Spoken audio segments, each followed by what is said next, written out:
Aujourd'hui, j'avais envie de venir sur cette notion du mérite qui me tient à cœur parce que je vois beaucoup de femmes et de mamans qui ont ce petit souci avec le mérite. Et moi, la première, j'y ai été confrontée pendant très très très longtemps. J'ai pris la décision que c'était terminé.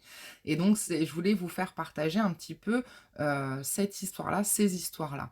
Le mérite, qu'est-ce que c'est? C'est que ce soit dans sa vie personnelle, sentimentale, familiale, professionnelle, c'est de se positionner à chaque fois en se disant: «Ah ouais, mais je le mérite pas.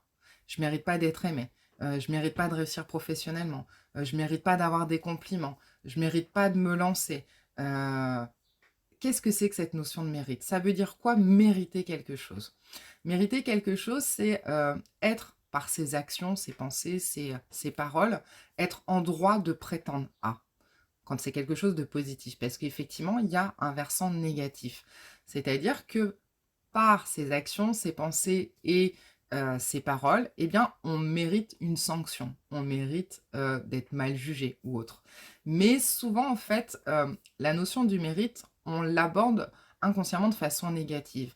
On se flagelle en se disant qu'on ne mérite pas. Rarement, on se dit: «Ah, je mérite». Et pourquoi rarement on se le dit? Parce qu'on a ce petit syndrome de l'imposteur, ce petit syndrome d'illégitimité qui fait que, bah, si on ose se dire qu'on mérite les choses, alors ça veut dire qu'on manque d'humilité, alors ça veut dire qu'on prend le melon et là on fait un amalgame de plein de choses. Heu, pour vous parler de mon histoire, moi pendant très longtemps, je ne supportais pas qu'on me fasse des compliments, qu'on parle de mon boulot, qu'on vante mes boulots et pourtant j'ai fonctionné que sur le bouche à oreille de mes élèves. Mais il fallait pas que je sois en face quand on parlait de moi.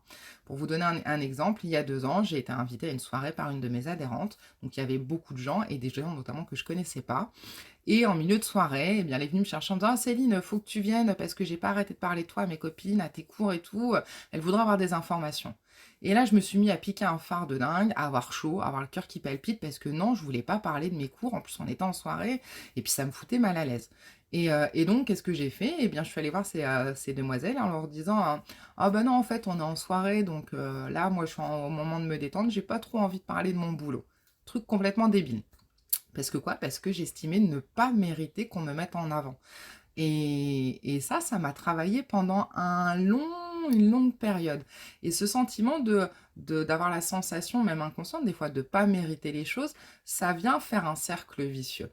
Parce que ça veut dire qu'on ne se sent pas légitime à être apprécié à sa juste valeur, à devoir réussir, à devoir se lancer, à devoir monter des projets, ce qui fait qu'on va procrastiner, ce qui fait qu'on va pas le faire, ce qui fait qu'on va être frustré et donc qu'on va pas être hyper bien dans ses baskets. Va y avoir toujours ce petit conflit interne, cette petite voix qui va dire: «Mais t'es qui pour mériter?»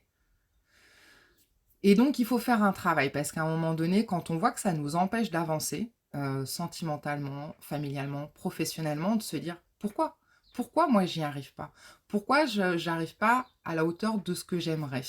Et donc de se positionner. Après il y a différentes possibilités moi le travail que j'ai effectué, c'est de comprendre d'où pouvait venir cette notion de mérite. Et souvent, malheureusement, ça vient de l'éducation, de ce que les parents nous ont inscrit en nous comme sensation et même parfois de façon maladroite et inconsciente et non volontaire.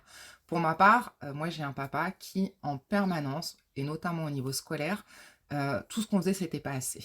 C'était pas suffisamment bien. Fallait avoir les meilleures notes possibles. Il fallait et quand bien même on les avait, c'était pas suffisant. Moi j'ai été première de ma classe, en gros de la sixième jusqu'à la terminale. Première année de fac, on est 600 étudiants, je suis sortie majeure de promo. Majeure de promo, ça veut dire quoi? Je suis sortie la première sur 600 étudiants. Donc je suis allée voir mon père en lui disant: «Ah papa, t'as vu, je suis majeure de promo».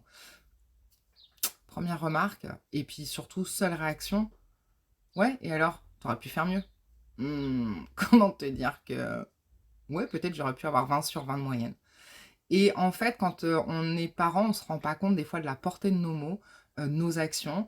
Moi, j'ai pris conscience que comme il avait toujours été comme ça, en fait, c'était inconsciemment une façon pour lui de me dire que j'étais pas suffisamment, j'étais pas assez. Donc je ne méritais pas sa reconnaissance, je ne méritais pas, on va aller plus loin, son amour.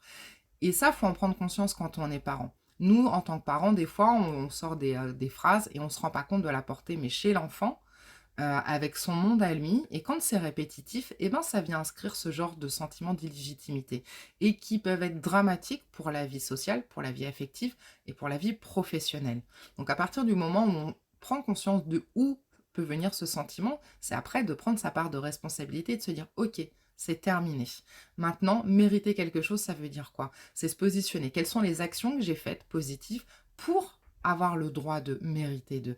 Et de se dire: «OK Céline, quand les gens ils parlent de ton boulot, c'est que tu leur as apporté du bien-être, c'est qu'ils estiment que tu es compétente, que tu es efficace, donc que ce que tu as fait mérite des compliments, mérite de parler de toi, que tes actions, même au niveau amical, font que tu mérites d'être apprécié, tu mérites d'être aimé. Et ça, toi aussi, il faut que si comme moi, tu as ce sentiment un petit peu d'imposteur, d'illégitimité, de ne pas mériter les choses, de ne pas mériter réussir ta vie, ne pas mériter de te lancer dans un projet, d'avoir envie de réussir, alors pose-toi aussi ces questions-là. Parce que tu verras que sincèrement, à partir du moment où tu fais ce travail de dire: je fais de mal à personne et au contraire, je peux apporter ma contribution au bien-être des gens. Et dans l'entrepreneuriat, c'est important.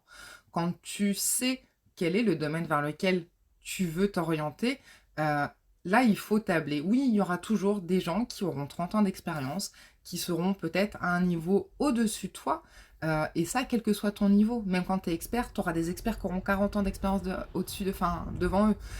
Mais il faut te dire qu'il y a des gens qui ont besoin de tes services, qui ont besoin de tes produits, qui, eux, sont à l'étape où toi, tu étais peut-être il y a quelques mois, ou qui sont à l'étape où tu étais il y a quelques années. Et que c'est dans ce sens-là que tu peux apporter ta contribution, et donc tu mérites de te lancer, tu mérites de faire les choses. Parce que par ton expérience, par ta passion, par ton authenticité surtout, parce que tu vas faire les choses bien, eh bien oui, tu vas mériter. Et ça, c'est le message vraiment que je voulais te transmettre et que tu peux transférer dans ton quotidien personnel.